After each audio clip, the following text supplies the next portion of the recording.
Never talk about this. The further away you are, the more applause you get. It's Rebecca! Hello.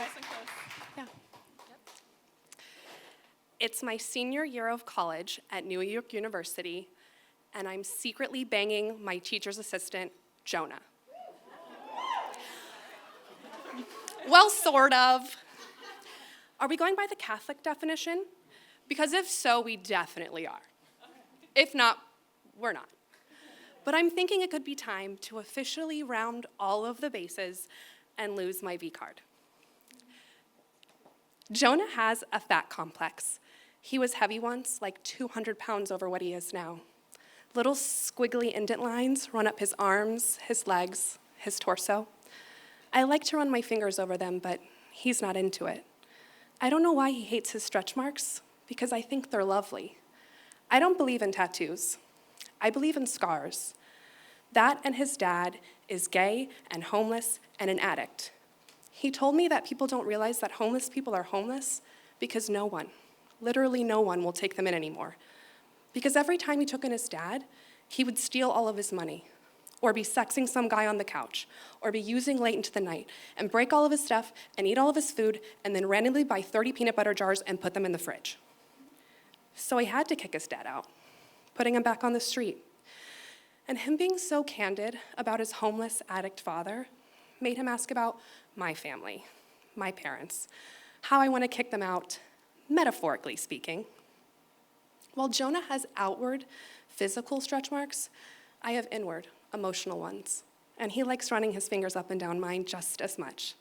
He thinks the world of my emotional fat since removed, which is refreshing, considering the lengths I go to hide it, rub Mederma on it, make it gone.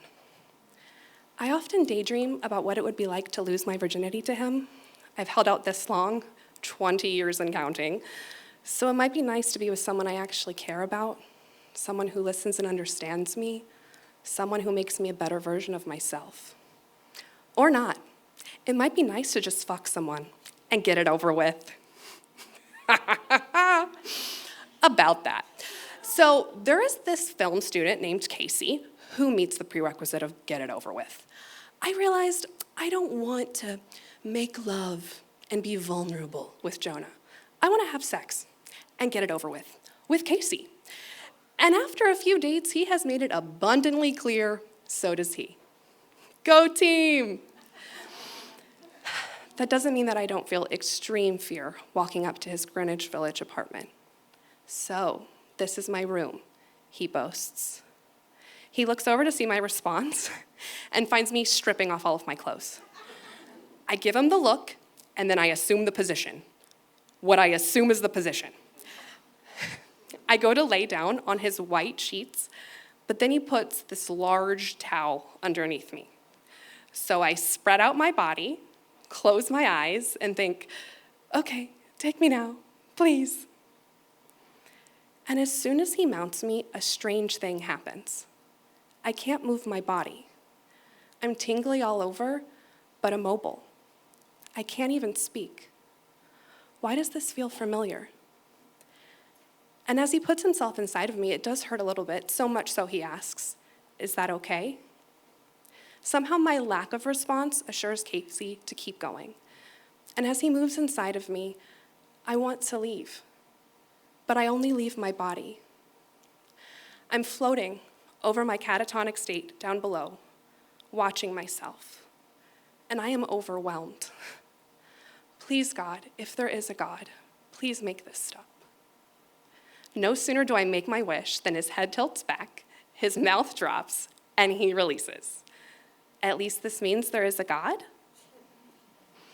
When Casey takes himself outside of me, grasping on tightly to the condom, I feel dewdrops on my cheeks. Casey seems not to notice as he Nancy Drews the towel. What is he looking for? I think. You said you were a virgin. Oh. He is looking for the blood of the virgin. Either he didn't pop my cherry, or... Spoiler alert. I was sexually abused as a child by a family member for 10 years, and it has impacted every area of my adult life. I chose the wrong person to be intimate with because I was afraid of being seen, being loved. Instead, I chose an intimacy that left me as alone as I felt. This is how I've navigated much of my adult life. Here in body, floating, somewhere else in spirit.